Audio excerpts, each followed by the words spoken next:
Welcome, and thank you everyone for joining us for this workshop of What's in Your Assessment Toolbox, the latest and greatest assessment tools for FVlma, assessments, ECC, psychoeducational, and speech and language evaluations.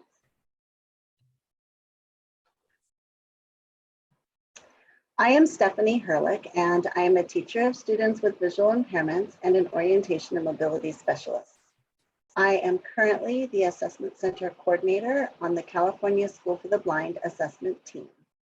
I have been a TSVI and orientation and mobility specialist for over 20 years. I'm a huge proponent of Braille and literacy and was fortunate to be part of the ABC Braille study.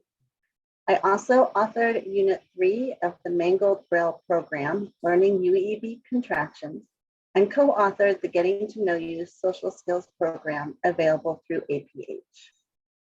Hi, I'm Shelby. I am a teacher of students with visual impairments and orientation and mobility specialist on the California School for the Blind's Assessment Center team.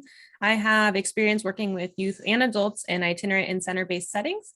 And I am also a guide dog instructor and returned in early 2021 from developing a guide dog instructor trainee program in Uruguay.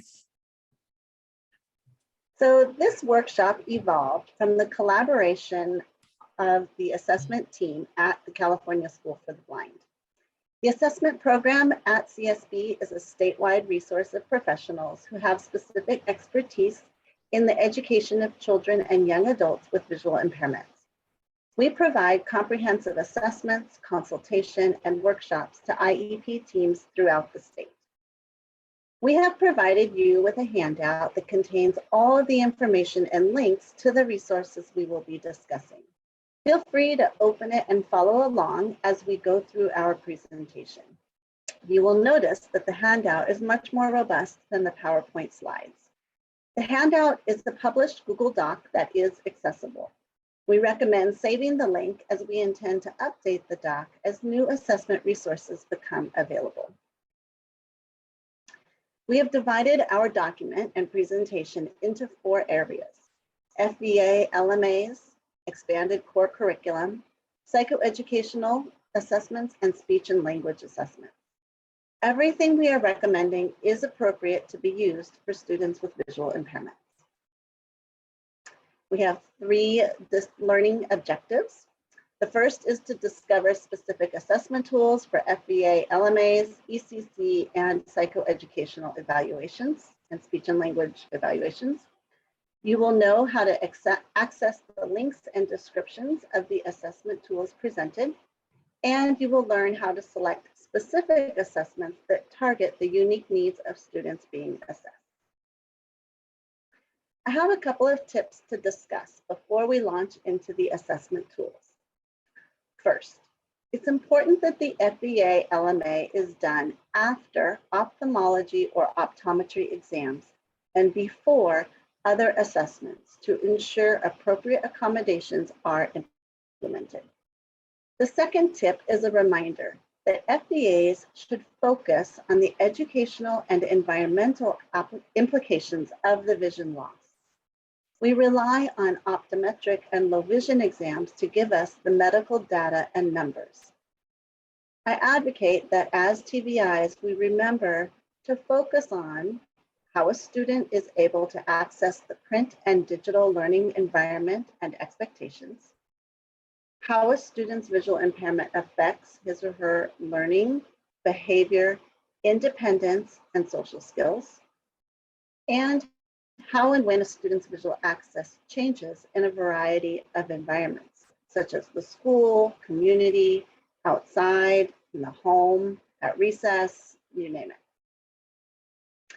And lastly, I encourage you to read and share with your assessment colleagues this short article you have in your handout from Paths to Literacy called Collaborative Evaluations, TVI and Evaluation Staff Working Together by Marnay Lofton, describing the role of each of the individuals in a collaborative assessment. So let's get into the assessment tools. The first tool I'm highlighting, actually tools I'm highlighting, are the Tadpole, Toad, and Newt series from APH.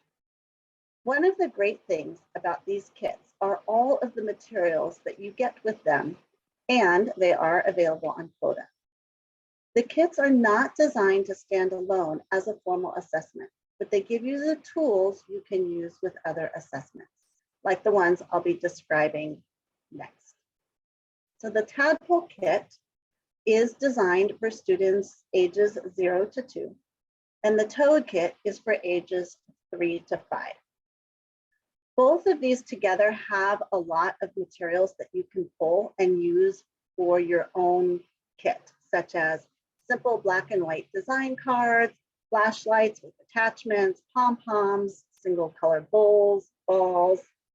I will say that the Toad Kit has been discontinued from APH, but my guess is that many of you may still have access to it in your closets or somewhere that you can pull these materials from. The Newt Kit is for grades K through 12, and it has materials such as sample graphs, maps, dictionary entries, reading samples, diagrams, news clippings, and catalog pages. Again, great to pull and put these in your own personal FVlma kits. Also from APH is the FVlma Kit. This is a great framework for assessments. It includes interviews and observation forms, as well as templates, including protocols, testing ideas, typical and atypical responses that you may see, examples of problems, and implications.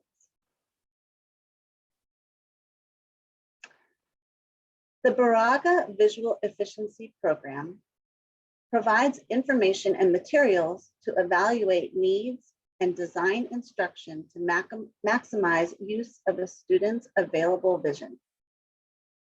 This is appropriate to use when a student has achieved cognitive developmental skills at or beyond 3 years old.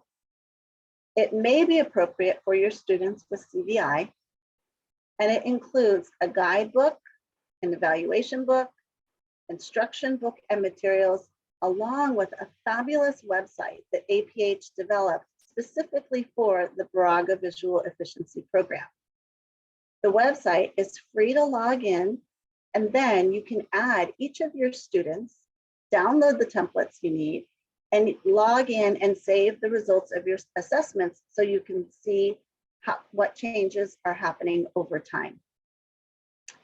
If you are not familiar with the Baraga program, I highly recommend watching the video from evaluation to instruction using the Baraga Visual Efficiency Program. And you can find this through the APH Hive course listings. Also in your handout, we have linked the PowerPoints PDFs from the Baraga Part 1 Guiding Principles and Baraga Part 2 using the BVEP. Essential Tools of the Trade from Texas School for the Blind and Visually Impaired is another book with a wealth of information.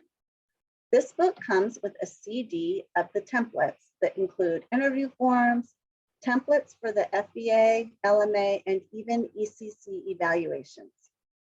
I really like that it gives you ideas for how to organize and put together a kit for assessing students' functional vision, and a very comprehensive section with eye conditions and the educational considerations surrounding specific conditions. The California state guidelines that we're showing here are also FVlma templates. I wanted to put these here as another option, but we really do recommend using some type of template, as it helps you double check that you've assessed all the areas of need. Part of an FVlma should include a reading inventory. The Johns Basic Reading Inventory is commonly used for informal assessments. The Johns is currently on its 12th edition. However, APH has been, well, they just discontinued selling the 10th edition, but the 10th edition states the materials may be reproduced for non-commercial educational purposes. So you could put the materials you need into print or large print. We are actually waiting for our 12th edition copy to make sure that it has the same language. We're keeping our fingers crossed on that one. TVIs assess reading rates and comprehension for the LMA. But it's important to remember that at least in California, most TVIs are not trained to test using standardized assessments. Psychologists and RSP or SDC teachers assess reading for present levels of functioning in comparison to others of the same age or grade and possible learning disabilities. TVIs may need to explain this difference to other IEP team members and may choose to work with other specialists for reading assessments. The GORT 5, which is the Gray Oral Reading Test 5th edition, is an example of a test that could be used when it's administered jointly with a psychologist, as it is a standardized test. This requires formal standardized test training for the test giver, but we like it because it contains 2 equivalent forms that can be used to compare 2 different reading medias, such as large print and Braille, Braille and audio, or any combination of the 3. CVI. This is it is actually the most common cause of visual impairment for children in the United States. So we have quite a few tools here for you to look at. The first is the CVI screening tool developed by Teach CVI. So this should be used if you have a suspicion that your student may have CVI but has not yet been diagnosed. This has 3 different questionnaires. One is for students with motor disabilities who are non-ambulatory, one for students ages 2 through 6, and one for ages 6 through 12. We've also have links here for interviews and questionnaires, and we have received permission from Dr. Christine Roman-Lancy to put these in our handout. The first is the CVI parent caregiver interview by Dr. Christine Roman-Lancy. And the second is the CVI range and progress chart. The range and progress chart both provide concrete data and can be used to plan progress. A newer publication by Dr. Lancy and Matt Tejan is the sensory balance approach. And the idea is to use this for students with CVI as their LMA, their learning media assessment.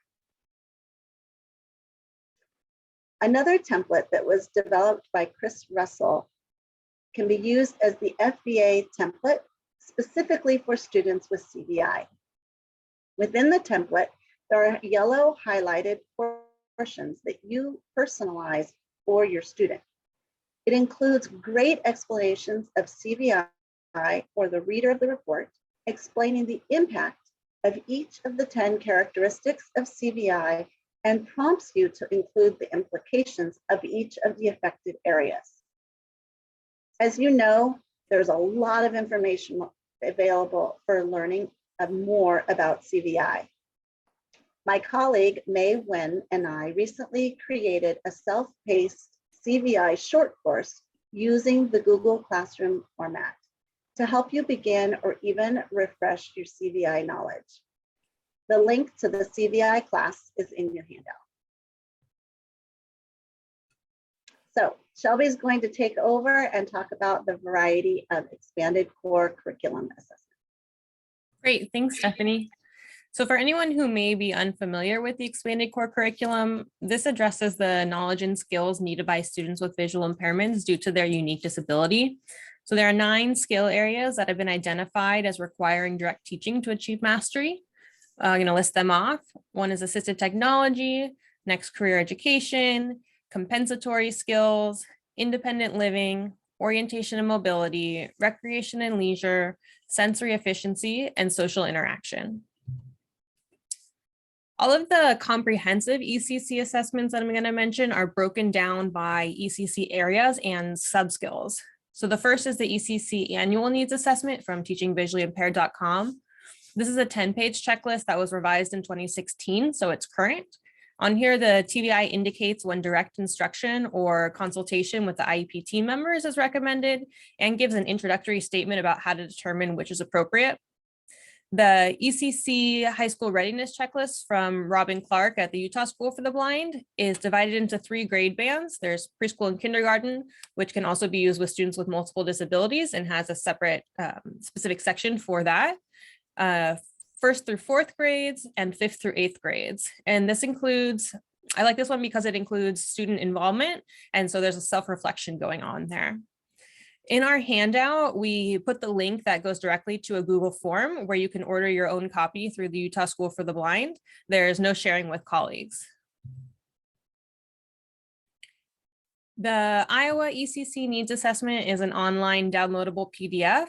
It's a checklist for each ECC skill area with space for justification, and it encourages collaboration because it has space to check off which IEP team members contributed.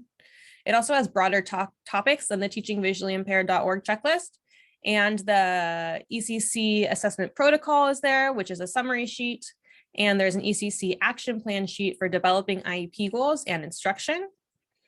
The ECC Essentials publication, teaching the expanded core curriculum to students with visual impairments. I highly recommend this publication. It's a wealth of resources. Each chapter is designated for a specific ECC skill area, and it's authored by subject matter experts in the VI field and specifically in that skill area. The TSBVI ECC Resources for Evaluation and Instruction is a resource of resources. So it's a compilation of resources for ECC related evaluation and instruction, and it has links on where to find the resources online. I like this because it also comes with a flash drive, so you can plug it into the computer and access the links directly online. Braille assessments. These are more general checklists and sentences that have all the contractions. If you have a student who is still learning Braille, we recommend using the in curriculum or the built-in assessments to control for what contractions the student has already learned. A few of these are listed in our handout. Because the following checklists include all the contractions, they may actually slow a student down because they'll get stuck on the contractions that they don't know. So the first one there is ABLES, Assessment of Braille Literacy Skills. And this is a spiral bound assessment book for each student. It assesses and creates a baseline of current skills and tracks progress over time. It includes hand skills, tactual development, knowledge of page book layout, and Braille code. And then there's a couple checklists listed there. These are free online downloads. They're not as comprehensive as ABLES, but you can use these as checklists for contractions that the student has learned. Continuing on with stories and sentences. So these are to use to assess students' knowledge of UEB contractions. We much prefer to assess the sentences with the sentences or a story rather than single words. So this way, if you test in this way, you will get more accurate assessments of a student's knowledge and generalization of skills. Orientation and mobility. So a couple tips starting off here. You want to coordinate with the student's TBI. You want to make sure that you're giving the materials in the student's primary learning medium and incorporated the use of any appropriate assistive technology. These will help make sure that you're assessing what you actually mean to be assessing and not just the student's access to the environment or the material. And along these lines, you should have a copy of the student's FVA and LMA. You want to consider how the student's vision may fluctuate and choose environments accordingly. This could be in different lighting settings, weather, times of day, or day-to-day. You want to focus the assessment on making the student as independent as possible and scaffold the assessment tasks. So which pieces can the student do on their own? They might not be able to complete the whole task independently, but there may be parts that they can do on their own. So I always think of an example where I had a student who needed assistance when dialing to call paratransit, but then could independently speak with the representative to schedule a ride. And I want to be sure to give them credit for that. Comprehensive O&M assessments. Teaching age-appropriate purposeful skills, or TAPS. They are now on their 3rd edition. This is my personal go-to assessment for O&M. It's designed for students ages 3 to 21, including students with additional disabilities. It's comprehensive, and the booklet can be used over time to monitor a student's progress. I like that it includes interview questions for the student, for the parent guardian, and for other educators, and that the assessment areas are conducted across a variety of environments. There's also an available supplemental flash drive, which has tons of useful tools and checklists and a report template. So some of the examples that are included in that are looking at wheelchair mobility, types of intersections checklists, and Spanish O&M and vision terms, which can come in handy when assessing English learners. New Mexico School for the Blind created, there we go. New Mexico School for the Blind created a user-friendly assessment tool that covers all areas of O&M. It tracks student progress over time digitally, so requires little paperwork, which is always a plus in the O&M world. It's a template in Microsoft Excel with a tab for each assessment area. So it comes with instructions and requires very little Microsoft Excel knowledge. So even if you don't feel all that comfortable with technology, you should still be able to use it. You just plug in the students' numbers. There's also a 2-page inventory assessment checklist that you can take out into the community with you, as well as a report template, which they call the Inventory Evaluation Shell. The O&M Goal Bank and Assessment from Michigan Department of Education Low Incidence Outreach, MDELIO, is a PDF that's easy to use and complete. There are 30 assessment areas total, and there are 5 columns to track progress over time. And the findings from this can be used to then create O&M IEP goals.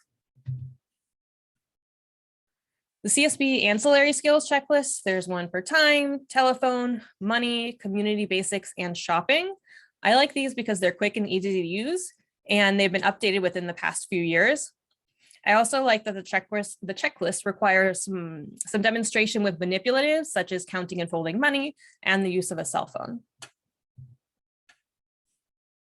Early learners, Texas 2 Steps from TSBVI is for the 0 to 5-year-old population and is appropriate for students with additional disabilities.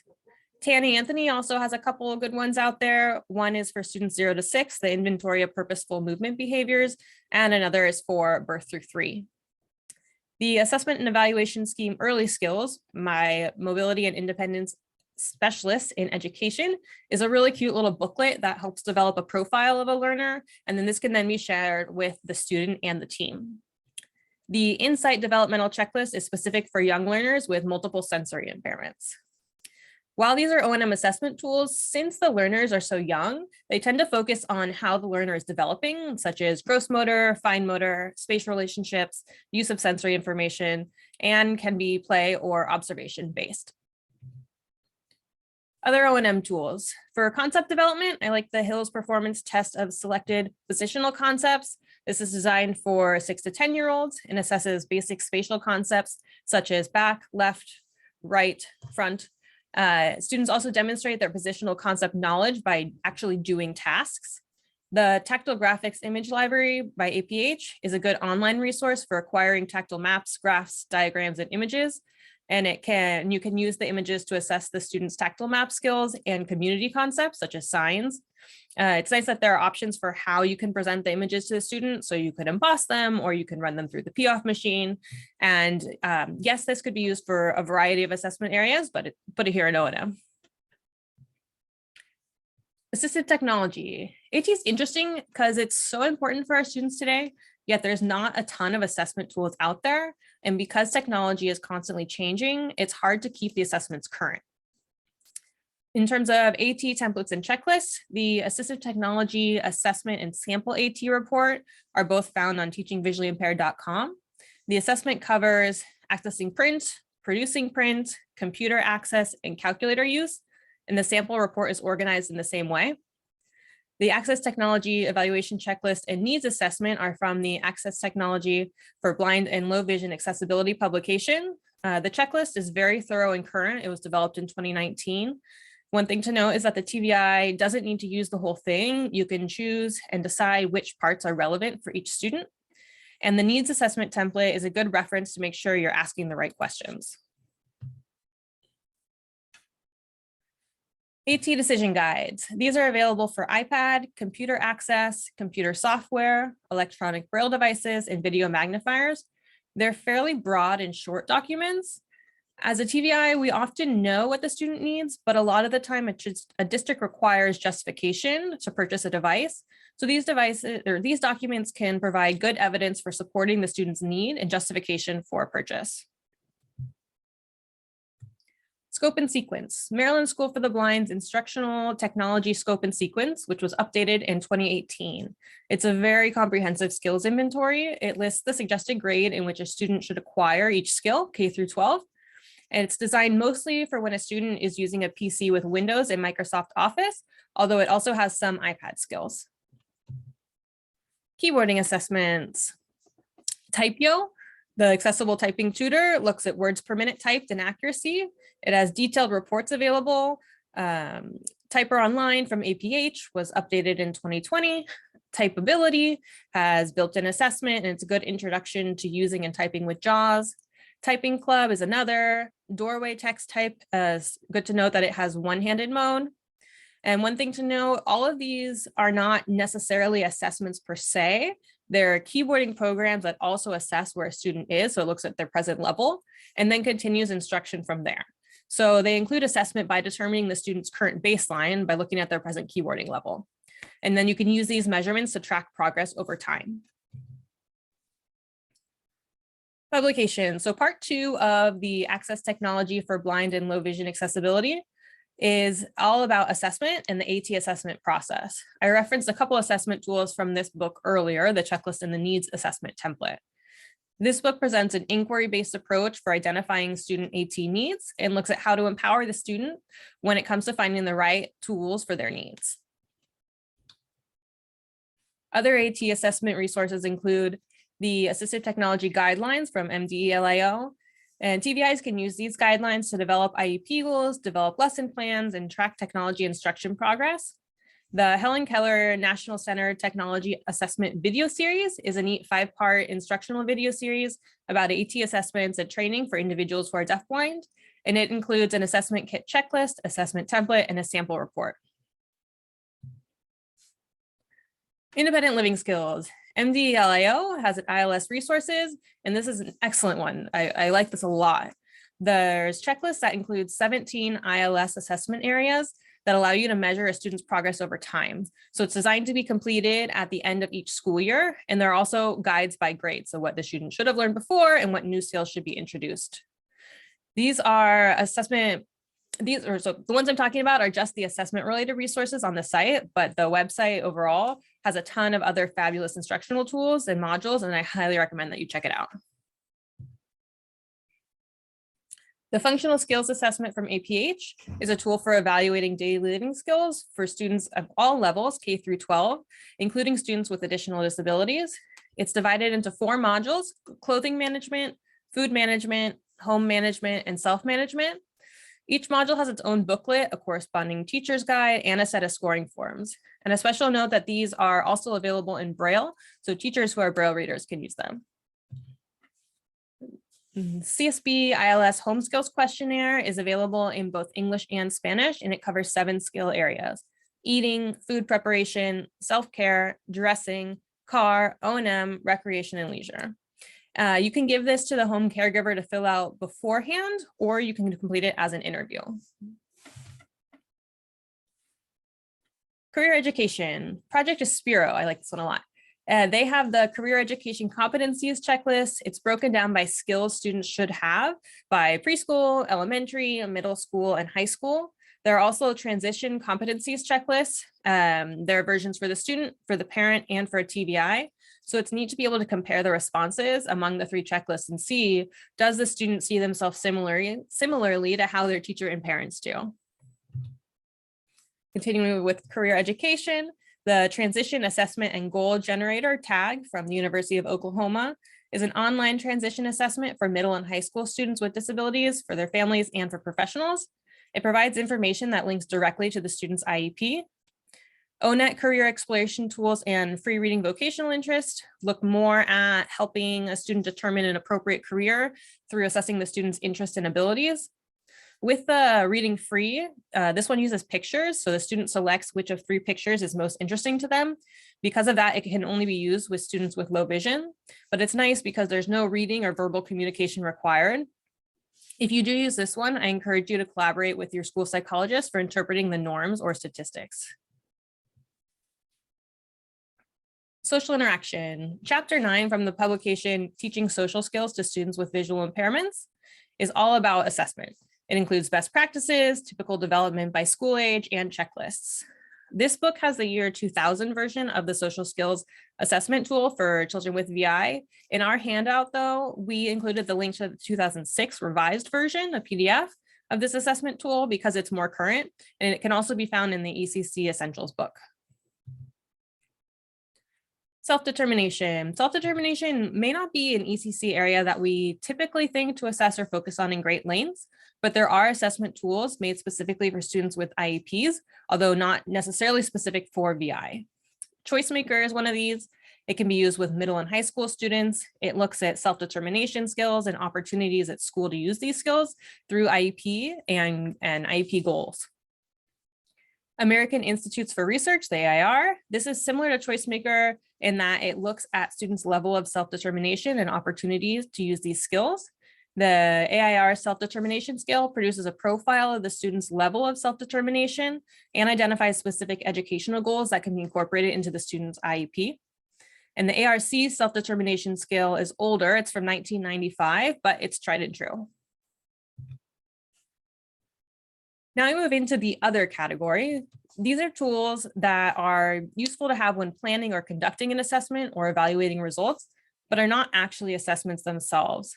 The first is the Essential Assessments rubric. This website is a tool for TVIs and O&Ms to use when preparing and conducting FBAs, LMAs, and ECC assessments. It's designed for students birth through 22, including students with additional disabilities, and is divided into age groupings. There are two main components. One is the content rubrics, which lists key parts of an assessment, tips, and resource links. And another is quality rubrics, which are used as an assessor self-measurement tool to see how thoroughly you're covering each area. Determining service delivery. These are guides for itinerant TVIs and O&Ms in determining the type and amount of services to recommend for students on their caseload. They can be useful evidence to support service time and caseload analysis to districts. The Michigan Severity Rating Scale from MDE-LIO and the VISIT, the Visual Impairment Scale of Service Intensity of Texas, is put out by TSBVI. Both of these have guides for VI and O&M. When trying to decide which to use, there are a few things to consider. The Michigan has separate tools for students who have VI only and VI plus additional disabilities. It's short, it's only about 2 pages total, and they use a 0 to 4 scale on 7 for VI or 8 for O&M, very broad areas, plus other contributing factors to determine needed services. And the maximum service minutes, both for VI and for O&M, are 30 to 60 minutes 2 or more times per week. I just checked their website and the VI is available, but the VI plus additional disabilities is not listed there currently. I know they were working on updating it. The visit is organized differently from the Michigan. It's broken down by ECC or O&M skill area, and it gives specific examples of skills within each area. It uses a 0 to 10 scale with separate columns for direct instruction and consultation for determining needed services, and it gives a much wider service delivery scale than Michigan. So for VI, there's up to 600 plus minutes per week, and for O&M, up to 240 plus minutes per week. We also want to let you know that there's information in the handout regarding resources for assessing during COVID and conducting remote assessments. And that wraps it up for the ECC portion of the presentation. And I will now pass it off to Stephanie to close us out with the psychoeducational and speech and language assessments. Thanks, Shelby. That was great. So as I mentioned earlier, this presentation was designed with our teammates. And so we wanted to share with you both the psychoeducational and speech and language assessment resources. So what we have, these are recommendations obviously when conducting an evaluation of a student with a visual impairment. And we receive many calls really each week from psychologists and SLPs asking what tools they can use. So we really encourage you to share these handouts with your colleagues who are involved in triennial testing. So both the psychoeducational evaluations of VI students has a handout, and then we have a handout that's the speech and language assessment handout for you to share. And those are linked in your handouts. And in addition, last year we did a Psychoeducational Evaluations of VI students webinar. It's actually a 3-hour webinar that you can share with your colleagues, and that goes along with the handout for those colleagues that want more information. So just a few final thoughts before we wrap this up. It's really important to have collaboration among all IEP team members. It is what is key to getting the most appropriate assessment and accurate findings, which, as we know, drive the student's educational program. We're hoping that some of the assessment tools we shared are familiar, while others are new to you and can be added to your toolbox. And again, please remember to bookmark the handout link, as we intend to update it over time.